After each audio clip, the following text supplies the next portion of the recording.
할렐루야. 하나님께만 찬송을 올려드리고 예배합니다. 먼저 오늘 담임 목사님이 지금 회복 중에 계십니다. 너무 걱정할 정도는 아니니까 그래도 영적인 지도자이시고 교회에 또 하나님의 말씀을 선포하고 이끄시는 담임 목사님 위해서 매일 기도해 주시기 바랍니다. 오늘 오직 믿음뿐이다, 이 제목으로 하나님 말씀 전하겠습니다. 먼저 이 오직 믿음뿐이다, 제가 이 부제목으로는 이렇게 밑에다 달았습니다. 축복 여부에 좌우되는 믿음에 대항하여. 축복 여부 때문에 좌우되는 믿음에 대항하여. 이게 부제목입니다. 아마 설교를 들으시면서 아마 무슨 얘기를 하려고 저런 부제목을 달았나, 아마 그런 좀 느낌이 올 것 같습니다. 여러분들 이 찬양을 한번 들어보셨나요? 세상 흔들리고 사람들은 변하여도 나는 주를 섬기리. 이 찬양 많이 부르고 또 듣기도 하죠. 이 원 제목이 오직 믿음으로입니다. 하박국서에서 이 중요한 메시지이기도 하며, 의인은 무엇으로 살죠? 믿음으로 살리라. 의인은 죄인이 아니라, 불의한 자가 아니라, 하나님을 믿지 않는 불신자나 부정한 자가 아니라, 하나님을 믿고 따르고 하나님께 모든 것을 맡긴 의인은 바로 믿음으로 살리라. 이 고백은 단순히 하나님을 그냥 나는 하나님 믿어요, 신뢰해요, 나는 말뿐인 그런 울림이 아닙니다. 이것은 의인은 믿음으로 살리라. 이것은 우리의 삶을 통하여 예수 그리스도로부터 받은 의. 우리는 의의가 없어요. 우리는 처음부터 불의하고 죄 때문에 처음부터 망할 수밖에 없는 그런 육체를 안고 태어났어요. 하나님을 만나지 못하면은 심지어 육체만 깨져서 죽는 것이 아니라 영원히 지옥불에 가는 것이라고 진리의 말씀이 우리에게 가르치고 있습니다.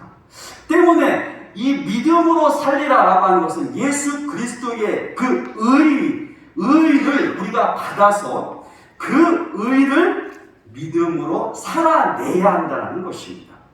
이게 굉장히 중요한 포커스가 이것입니다. 살아내야 한다는 겁니다. 우리가 믿음으로 여기는 여러 가지 것들, 내 안에 있는 것들, 밖에 있는 것들, 환경적인 것들, 내가 말하고 행동하는 모든 언행의 모습. 그런데 이런 것들이 축복 여부에 축복이 있고 없고, 축복이 많고 적고, 이런 축복 여부에 결단되는 그런 모습을 이 사람들은 저를 포함해서도 많이 갖고 있는 것을 고백하지 않을 수 없습니다. 때문에 회개하는 것이죠. 하나님을 섬기는 것과 교회를 섬기는 그 동기가 바로 축복만을 바라며, 그 잘 되어지는 것들, 내가 잘 된다라고 하는 것들, 그런 것들을 따라서 조건으로 나의 믿음을 정해야 한다는 거예요. 잘 안 풀리면은 믿음이 없나 보다, 내가 요즘 하나님을 더 의지하지 않나 보다, 뭔가 잘 될 때는 믿음이 좋은 사람, 잘 안 될 때는 믿음 없는 사람, 그렇게 사람들이 쉽게 얘기하고 정의합니다. 반대, 이것이 바로 이 복이 실현되지 않고 잘 풀리지 않을 때, 그것을 어떤 상황입니까? 여러 가지 고난과 고통이 따르는 삶이죠. 고난이 계속 겹쳐옵니다. 그리고 고통을 당합니다.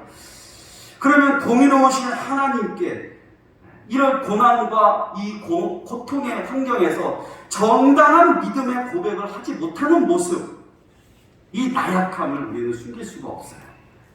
누구나 믿음 좋다 하지만은 개인적으로 아마 느끼는 그런 가운데 이 어떤 축복 여부에 따라서 우리는 믿음을 내 자신에게도 판단하고 내 가족들, 이웃들에게도 판단합니다.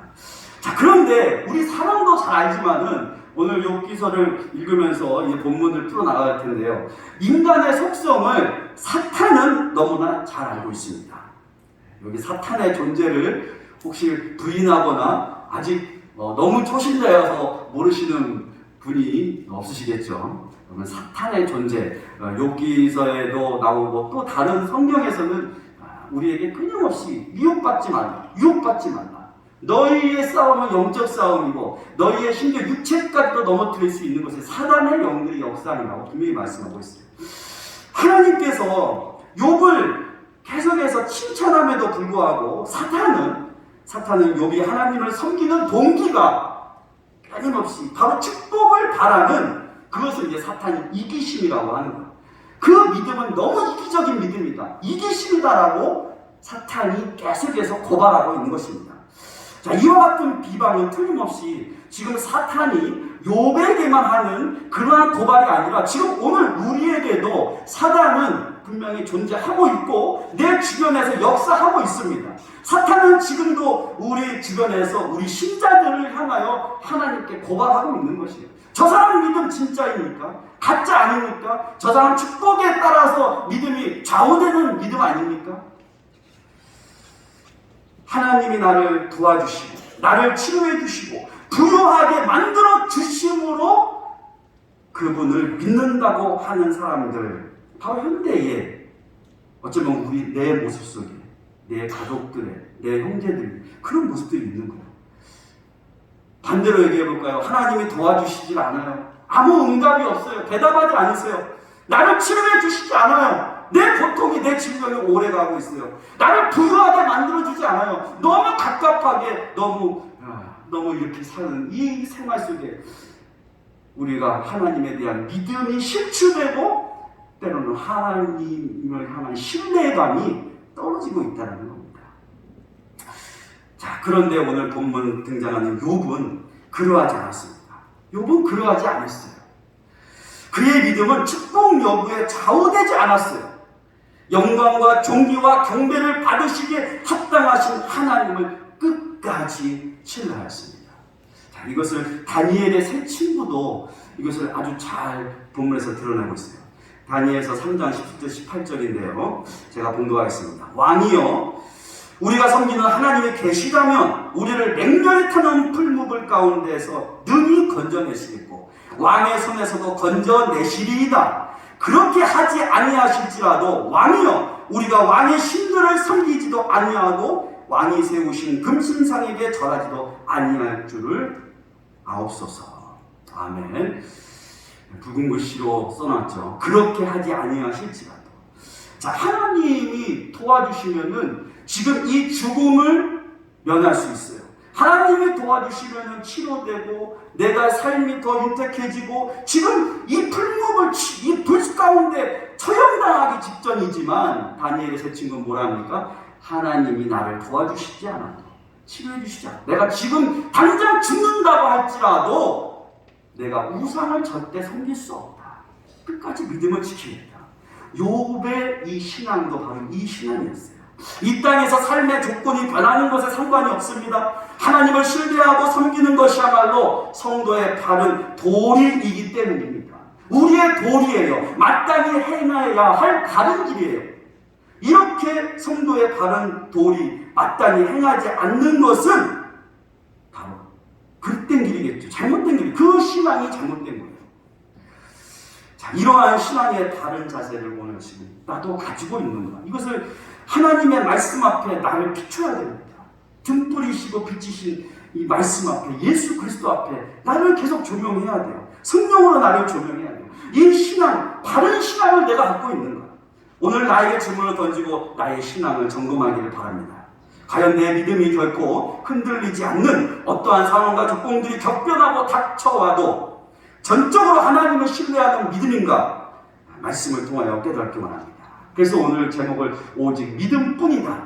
이 찬양에도 오직 믿음뿐이네 라는 이제 시적인 찬양인데 제가 좀 더 결단하자는 그런 의미로 믿음뿐이다 라고 제목을 정했습니다. 가장 귀한 보물은 여러분들 믿음뿐입니다. 욥과 같은 신앙은 오직 믿음뿐이었음을 우리가 발견하면서 오늘 조금 더 본론을 통하여 본문을 들어가도록 하겠습니다. 자, 이 본문 전후 사정을 조금 더 설명을 드리겠습니다. 욥은 고대에서 가장 위대하고 현명한, 아주 똑똑한, 그리고 종교적인 인물로 소개가 됩니다. 욥을 지칭할 때 완전한 의인, 오늘 많이 들어보셨죠? 완전한 의인. 과연 우리가 그런 말을 들을 수 있을까? 할 정도로 이 완전한 의인이라고 처음 장부터 소개가 됩니다. 인정받는 사람이에요. 그를 묘사하여 공동체에서도 그를 둘러싼 공동체에서 다른 의견이 없어요. 자, 그렇게 얘기합니다.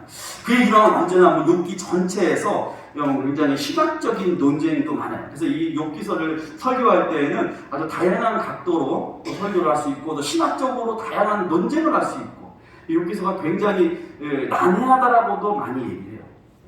이렇게 풀면 이렇게 풀리고 저렇게 풀면 저렇게 풀리고 때문에 아주 설교자들이나 신학한 사람들은 말씀을 전할 때 이 신학이 바로 서지 않으면은 내가 전한 말씀이 엉뚱한 방향으로 갈 수 있는 게 이 욥기서를 통해서도 많은 오해를 불러올 수가 있어요.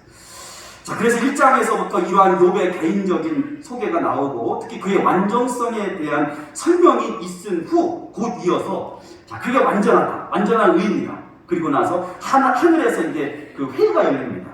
이런 회의의 모습이 1장 6절, 12절 나오는데요. 주로 이제 이 회의가 등장하는 이제 인물이 여호와 하나님과 이게 사탄. 이건 희극이니까 제가 이렇게 표현했습니다. 이게 지혜의 문학이거든요. 욥기, 시편, 잠언, 전도서, 아가 이게 지혜의 문학이라 해서 이것은 다른 역사서나 선지서, 예언서와는 조금 별도로 이런 지혜의 문학. 성경은 굉장히 정말 성경을 평생 몇백 독을 봐도 이 성경은 무궁무진하는 것을 알 수 있어요. 그리고 모든 것이 다 담겨 있어요. 노래, 찬양, 고백, 모든 것들이 다 담겨 있다는 거죠. 자, 다시 본문으로 좀 넘어가겠습니다. 자, 이 논쟁, 이 사탄과 여호와 하나님께서 이 중심되어서 이 대화의 논쟁점이 뭐냐? 이 대화의 논쟁점, 이 논쟁을 하는데 욥의 예외적인 완전함. 예외적인 완전함. 욥은 예외적인 완전함이 있다.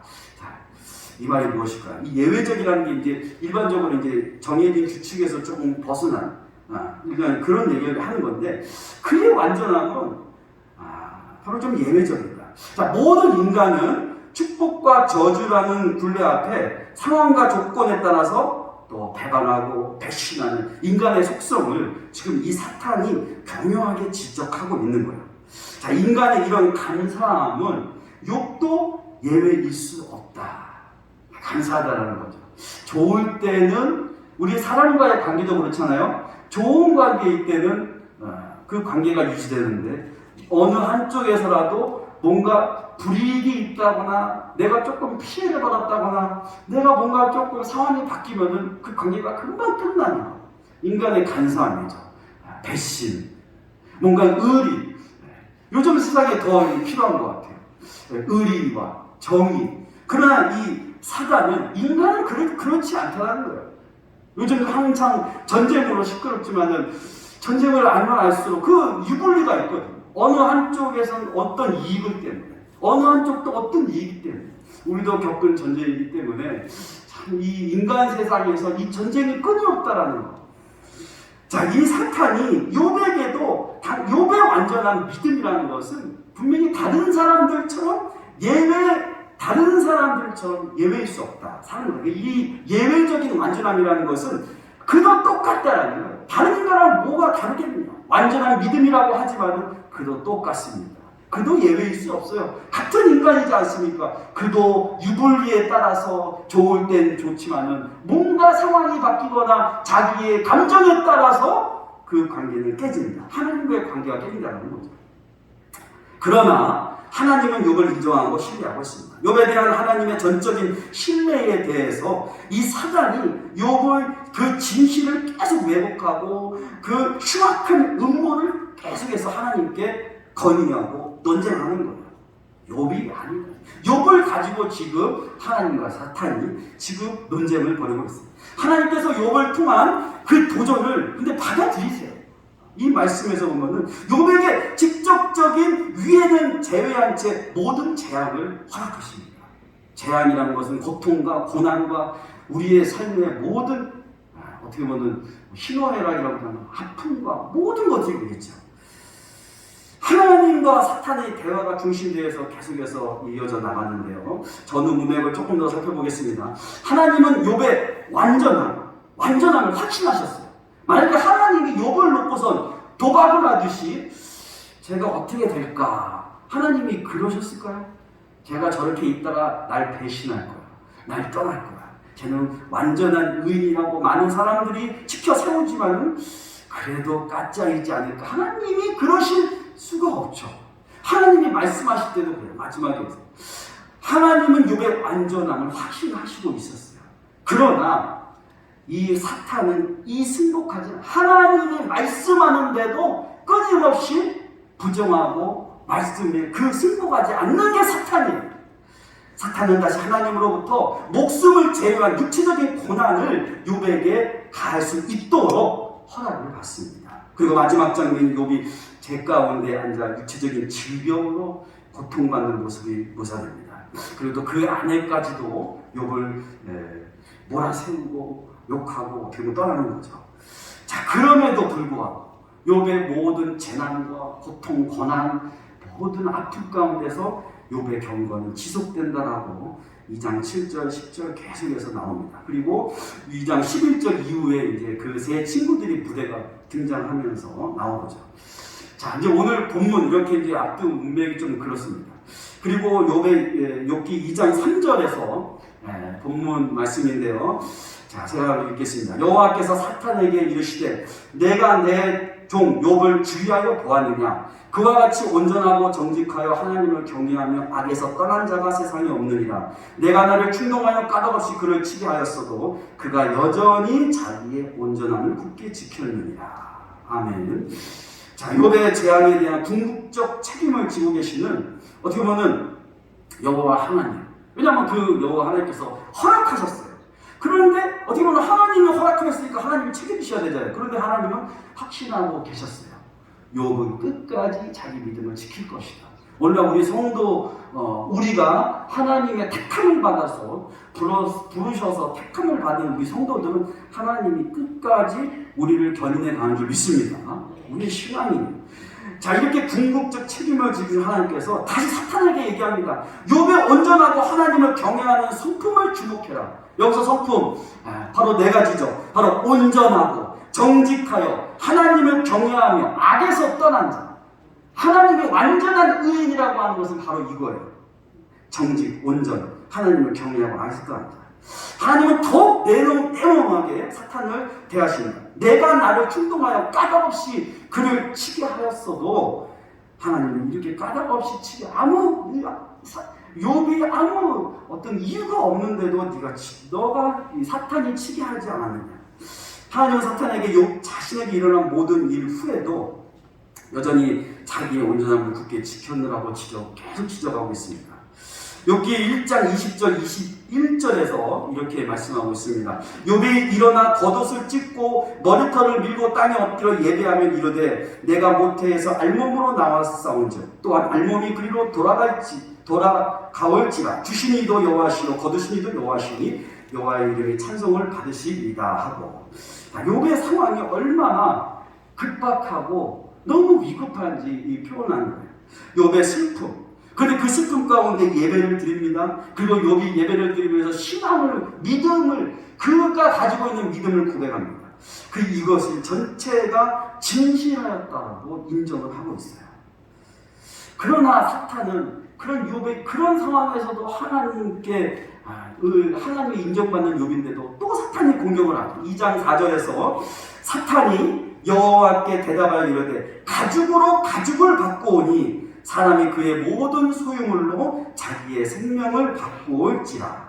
자, 그의 환경이 너무나 고통스럽고 아픔 가운데 있어요. 그런데 오늘 2장 4절 보니까요, 사탄이 추가적으로 시험을 요청합니다. 가죽으로 가죽을. 이거 이제 어떻게 보면 그 옛 속담 같은 건데요. 욥의 몸에 직접 고통을 가하게 해달라는 거예요. 욥의 환경만 바뀌지 않았습니까?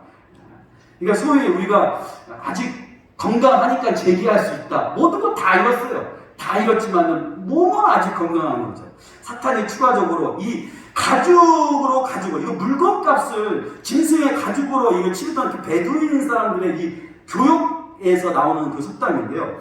여기서 이제 이게 뭐냐면 목숨을 건지기 위해서는 그 소유를 기꺼이 내놓는다. 그러니까 아무리 소유가 뭐 다 없어져도 목숨 지키는 건 중요하잖아요. 우리 목숨, 이 육체가 깨지는 것을 바라진 않겠죠. 이 간결한 속담이 바로 1장 9절 10절에서처럼 이 사탄이 욥의 믿음을 끊임없이 하나님을 완전한 의라고 하는데 욥은 이기적인 믿음입니다. 욥의 이기심을 계속해서 고소하고 있는 거예요. 1장 9절 10절에서 말씀합니다. 사탄이 여호와께 대답하여 이르되 욥이 어찌 까닭없이 하나님을 경외하리까? 주께서 그와 그의 집과 그의 모든 소유물을 울타리로 두르실 때문이 아니니까. 주께서 그의 손으로 하는 바를 복되게 하사 그의 소유물이 땅에 넘치게 하셨습니다. 이것을 사탄은 욥은 이기적인 신앙이다, 이기적인 믿음이라고 하는 거예요. 그가 가진 것들 때문에 하나님을 섬기고 하나님께 예배한다는 거죠. 사탄은 욥이 자신의 가축과 소유물들이 풍족하기 때문에 자신의 온전함을 유지했다라고 주장하고 있는 것입니다. 자, 이러면서 또다시 사탄이 그 얘기했던 2장 5절에서 본문인데요. 이제 주의 손을 펴서 그의 뼈와 살을 치소서. 그리하시면 틀림없이 주를 욕하지 않겠나이까. 환경적인 것 변하고 또는 뭐 조금 실추되고 아니면 뭐 파산 신고하고 뭐 상속 포기하고 뭐 아무 다 한다 해도 이제 몸은 그래도 건강하니까 아주 끝까지 이 사탄이 그걸 노리는 거예요. 자, 뼈와 살을 치라는 거예요. 질병을 주든 시한 판정을 받게 하든 아니면 사고로 육체가 깨지든 틀림없이 뭐라고 합니까? 이 육체에 오는 고통 때문에 하나님을 욕한다라고. 이 사탄이 굉장히 논리적이에요. 이 굉장히 뭐 요즘 속된 말로 영물이라든가 굉장히 논쟁거리를 보면은 논리적으로 인간은 다 그렇다 이거예요. 그의 뼈와 살. 1장 11절과 본문 5절에서 이 사탄이 하나님의 욥을 치라고 붙이는 거죠. 그의 소유물을 치소서. 11절 잠깐만 제가 읽겠습니다. 이제 주의 손을 펴서 그의 모든 소유물을 치소서. 그리하시면 틀림없이 또 뭐라 합니까? 하나님을 향하여 뭐 한다고요? 욕하지 않겠나이까. 하나님을 욕하지 않겠나이까. 소유물도 치고 몸도 치고 한번 그렇게 해보시라는 거예요. 이에 대해 하나님이 실제로 행한 일은 욥을 사탄의 손에 그냥 넘겨버립니다. 사탄이 그래 너 마음대로 해봐라. 근데 하지만 매번 사탄이 그에게 행할 수 있는 일에 한 가지 제한을 두고 있는 걸 아시겠죠? 자, 그의 뼈와 살을 쳐서 욥을 고통스럽게 하면 욥이 틀림없이 하나님을 욕할 것이다. 그러나 2장 6절에서 여호와께서 사탄에게 이르시되 내가 그를 내 손에 맡기노라. 다만 그의 무엇은 해하지 말라고 하십니까? 생명. 육체가 깨지고 질병이 있고 사고로 어디 하나 부러지고 없어져도 생명은 해하지 말라. 하나님이 중요하게 여기시는 건 이 궁극적 생명이거든요. 다만 그의 생명은 해하지 말지. 이것은 제가 지금 여기서 이제 강조하고 싶은 게 바로 이거예요. 믿음의 궁극적인 시험이 뭐냐? 왜 우리를 이렇게 아파하고 우리의 환경이 다 다르고 심지어 성경에서는 왜 저 악인들이 저렇게 잘 됩니까? 악인의 땅들이 더 풍부합니까? 풍족합니까? 믿음의 궁극적 시험은 도대체 무엇입니까? 욥의 생명을 해하지 않는 것은 이 말씀을 잘 들으시기 바랍니다. 이것은요 자기 하심이 없는 거예요. 단순히 사탄에게 조건을 거는 거래가 아니에요. 오히려 이것이야말로 시험의 핵심입니다. 인생이 가장 힘들고 슬플 때에 여러분들 죽음에 자기가 거부된다라고 생각해 보십시오. 예전에 저는 그때 그 사역자는 아니고 행복전도사인가? 그 질병 때문에 너무 고통스러워서 부부가 그 동반자 살았다는 그런 뉴스를 듣는데 그 얼굴도 저는 생생해요. 이 육체가 깨질 때에 그거는 정말 어떻게 보면 모르겠어요. 그것은 그들의 죽음의 이제 끝이라고 생각했겠죠. 그런데 여러분 참 성경은 그래 인생이 아무리 힘들고 시험, 어려움, 환경, 어려움, 질병, 어려움, 고통, 어려움 있어도 하나님이 죽음을 허락하십니까? 내 생명 오늘 내가 너무 힘들어서 내 생명 끊어버리겠어. 죽음의 자비는 허락되지 않아요. 어떤 이들은 너무 지치고 힘들 때 차라리 삶의 여정을 멈추기를 바랍니다. 어떤 이는 제발 이 고통이 사라지고 죽음을 택하는 사람들이 있어요. 그러나 궁극적인 시험은 본질은 죽음을 포함한 자비가 거부된다라는 사실이에요. 이것이 바로 첫 번째 믿음의 궁극적 실현입니다. 욥기서 3장 20절 21절 말씀을 봅니다. 어찌하여 고난당하는 자에게 빛을 주셨으며 마음이 아픈 자에게 생명을 주었는고 이러한 자는 죽기를 바라도 오지 아니하니 땅을 파고 숨긴 보배를 찾음보다 죽음을 구하는 것을 더하다가 무덤을 찾아 얻으면 심히 기뻐하고 즐거워하나니. 심히 기뻐하고 즐거워하나니. 지금 욥이 너무 힘들고 어렵고 사람 떠나고 친구들도 욕하고 자기 그 배우자도 떠나고 모든 자녀 죽고 재산 다 날리고 다 없어졌어요. 어떻게 보면 욥이 어떻게 보면 죽는 것이 빨리 죽는 것이 나을 수도. 그런데 무덤을 찾아 얻으면 심히 기뻐한다. 이 말이 무엇입니까? 그 말이 맞아요. 왜 죽음의 자비라고 하는지 아십니까? 이 생명이 끝나면 육체의 고통은 끝나거든요. 그런데 내가 임의적으로 내 생명을 끊는다, 해야 한다? 그건 하나님이 원하시는 게 아니에요. 내가 하나님의 연수대로 채워서 무덤에 들어간다는 건 자기의 연수를 다 채워서 가는 거예요. 언젠가는 끝이 나요. 아무리 어려운 환경, 전쟁, 환란, 기근, 핍박이 있어도 언젠가 끝이 나면은 우리에게는 영원한 이 빛으로 생명을 우리에게 넣어 놓으셨기 때문에 이 빛과 생명으로 예수 그리스도의 빛과 예수의 생명으로 우리의 생명은 끝나는 것, 육체의 고통은 끝나도 영원한 삶 속에 우리는 기쁨을 얻을 줄 믿습니다. 할렐루야. 욥이 이 고백을 하고 있는 거예요. 내가 심히 언젠가 하나님께서 이 육체는 언젠가 다 시한보기 때문에 언젠가 끝나면은 지금 이 어려움. 그러니까 욥이 계속 인내하는 거예요. 욥은 하나님께 이 경건을 계속 지고 있는 겁니다. 자, 이제 좀 결론을 4가지로 요약해가지고 제가 이제 정리를 하겠습니다. 본문 해석을 조금 자세히 해드렸는데요. 마지막 결론 부분은 4가지 요약해서 말씀드리겠습니다. 첫째, 정금 같은 믿음을 만들자.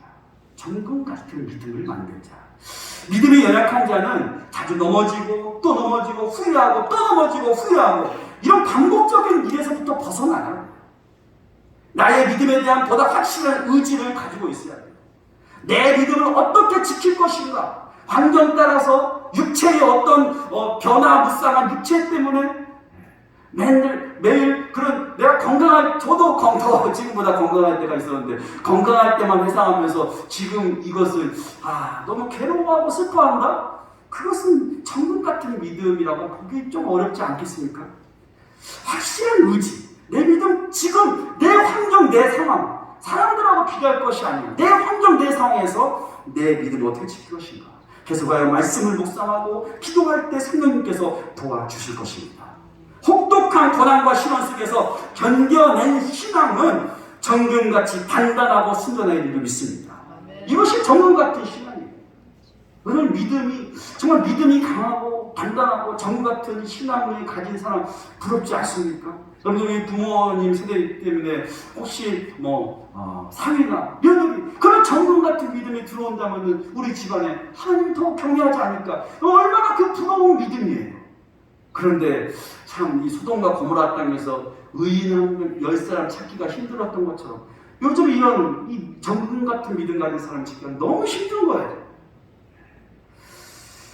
이런 작은 고통과 시험을 받을 때마다 넘어지는 자, 쉽게 부서지고 깨지고 흐트러지는 것, 그건 여러 가지 혼합되고 순결하지 못한 거예요. 나의 믿음을 만들어 가십시오. 정금 같은 믿음을 만드십시오. 이것은 내가 행위를 강조하는 것이 아니라 믿음에 따른 행위를 말씀드리는 거예요. 믿음의 고백이 있으면 반드시 의지를 가져야 돼요. 정금같이 단단한 믿음을 지켜나가시기 바랍니다. 두 번째, 원망하지 말자. 욥을 통하여 배울 점, 모든 것을 잃어도 하나님을 원망하지 말고 오직 믿음과 신뢰를 가지라는 겁니다. 하나님을 원망하는 것은 하나님과 나의 관계를 파탄내는 거예요. 내가 무엇보다 원하는 것은 하나님과의 영원한 관계예요. 내 영혼이 이 육체가 깨져도 영원히 하나님과 관계를 맺어갈 수 있다는 사실, 그 거지와 그 나사로와 부자의 그 예화에서도 우리가 잘 알고 있지 않습니까? 절대로 강을 건널 수가 없어요. 아무리 부자가 자기가 나사로 있는 곳에 갈 수 없다는 걸 잘 알고 영원히 이별인 거예요. 이 영혼은 하나님에게 가는 것. 여러분들 때문에 하나님 원망하지 마십시오. 믿음 없는 사람 되지 마십시오. 결국 오직 믿음뿐입니다. 환경, 내 육체, 남는 건 믿음밖에 없습니다. 나를 정의할 수 있는 단어는 믿음뿐입니다. 너무나 귀한 이 정금 같은 믿음을 꼭 지켜나가시기 바랍니다. 원망하시고 하나님과 관계를 깨트리면 안 돼요. 자, 세 번째 빨리 네 번째까지 한번 정리하겠습니다. 자, 세 번째, 제발 끌어내자. 저는 이런 조사를 잤어요. 제발 끌어내자. 후회와 한숨, 낙담, 포기, 절망, 이러한 단어들과 행위들은 신자로 하여금 퇴보하게 만든다는 사실을 명심하십시오. 후회와 한숨과 절망과 결과물, 이런 것들의 결과물을 만들지 마십시오. 나의 언어에 관하여 반복된 죄의 결과들, 이런 것들을 완전히 끊어내야 돼요. 악한 것들을 끊어내야 돼요. 이런 반복된 그런 선의 결과, 이런 좋은 습관은 우리 끊임없이 좋은 열매를 맺지만 죄의 결과는 이것을 끊어내야 돼요. 입으로 주를 욕하지 않도록, 사탄이 유혹하고 영적 전쟁에 패할 때 그래도 다시 일으켜달라고 기도하면서 절대로 주를 욕하지 않도록, 불만하지 않도록, 반복되는 죄의 영향력이 바로 후회, 한숨, 낙담, 포기, 절망, 이거 반드시 끊어내야 됩니다. 지금 제발 끌어내시기 바랍니다. 네 번째 마지막입니다. 하나님을 찬양하고 예배하자. 영광과 존귀와 경배를 받으시기 합당하신 하나님을 찬양하고 예배하십시오. 어디에서든 예배하십시오. 이 땅에서 삶의 조건이 변하는 것에 상관없습니다. 우리는 찬양하고 예배하고 유일하신 하나님만을 섬길 것을 굳게 다짐해야 하는 것입니다. 사탄은 교묘하며 매우 영리하게 성도들을 무너뜨릴 계획을, 그리고 그 실행력을 가지고 있어요. 우리를 어떻게 맞서야 합니까? 바로 믿음을 고백하십시오. 우리의 무기는 말씀과 기도와 찬송인 줄 믿습니다. 어떠한 삶의 변화와 조건들에 상관없이 끝까지 하나님을 경배하고 찬양하는 성도들, 성령님께서 반드시 지켜주시고 인도하시며 동행해 주실 것을 믿어 의심치 않습니다. 아멘. 이제 제가 기도드리겠습니다. 하나님 아버지, 감사합니다. 거룩한 주일에 어제나 오늘이나 영원토록 동일하신 주 예수님만 믿으며 이 믿음 붙들고 감사 찬송으로 거룩한 예배를 드리게 인도하시니 감사합니다. 정금 같은 믿음을 만들고 원망하지 말고 제발 끌어내고 하나님을 찬양하고 예배하는 동성교회 교인 되게 하여 주옵소서. 주 예수만을 확실히 붙들고 오직 믿음뿐이다 결단하며 세상에서 소금과 빛의 사명을 잘 감당하게 하여 주옵소서. 그리고 무엇보다 하나님 아버지의 주권으로 나 자신과 가정과 대한민국과 세상 나라들을 통치하고 다스려 주시옵소서. 존귀하신 주 예수 그리스도의 이름으로 간절히 기도하옵나이다. 아멘.